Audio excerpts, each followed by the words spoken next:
Ever since the Parthenon sculptures first went on show in the British Museum at the beginning of 1817, there's been this fascination, this quest to discover its ancient colour.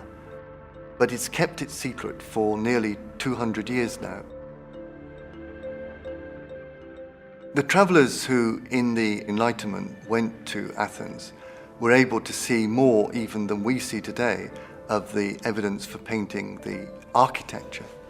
And naturally, they speculated that the sculpture that was framed by the architecture was painted too.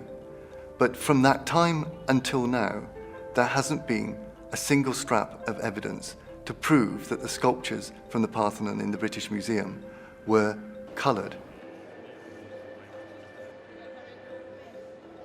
Of course, what archaeologists want to do is to make discoveries, and in the British Museum, so deep are the collections that there are always the possibility for those eureka moments.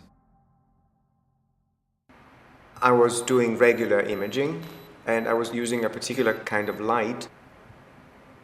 There was something which was glowing, which was beyond the levels I was expecting for that specific case. And so I realized that that was luminescence from Egyptian blue, so it was possible to use those lights to excite this glow-in-the-dark effect. Egyptian blue was widely used across the Mediterranean. So the Greeks used it, the Romans used it, and the Egyptian obviously used it. It's a pigment which has a very special property. It absorbs visible radiation and it re-emits infrared radiation. And the images will show Egyptian blue as glowing white. On this head, there are traces of polychromy, or paint, on the cheek and the sides of the eyes. We cannot see all the pigments which were originally present on this sculpture with the naked eye, but we could use this methodology, which is capable of identifying Egyptian blue, even if it's present only in very minute traces.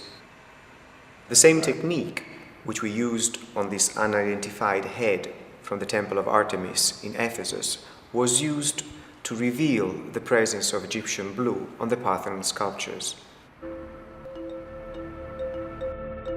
I think there is a collective conspiracy in each generation to forget that ancient sculpture was painted.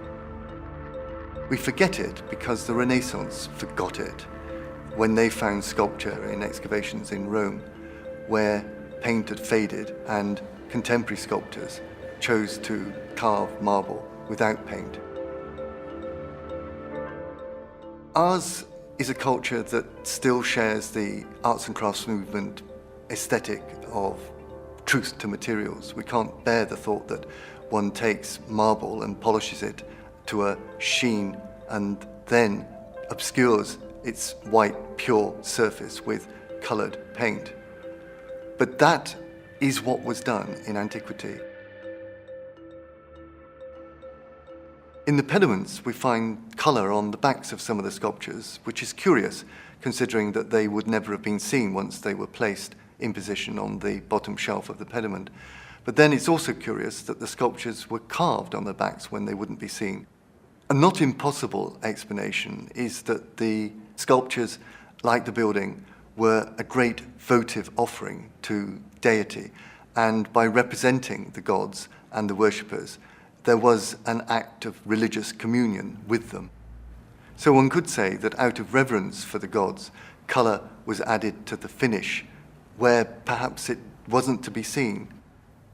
There is a reference in Plutarch to Pericles taking visitors while the great works were being undertaken and showing them the carvers in the workshops. And I think we can imagine a privileged viewing of the sculptures before they went up onto the building, never to be seen at such close quarters again, until Lord Elgin removed them and turned them back into a privileged viewpoint.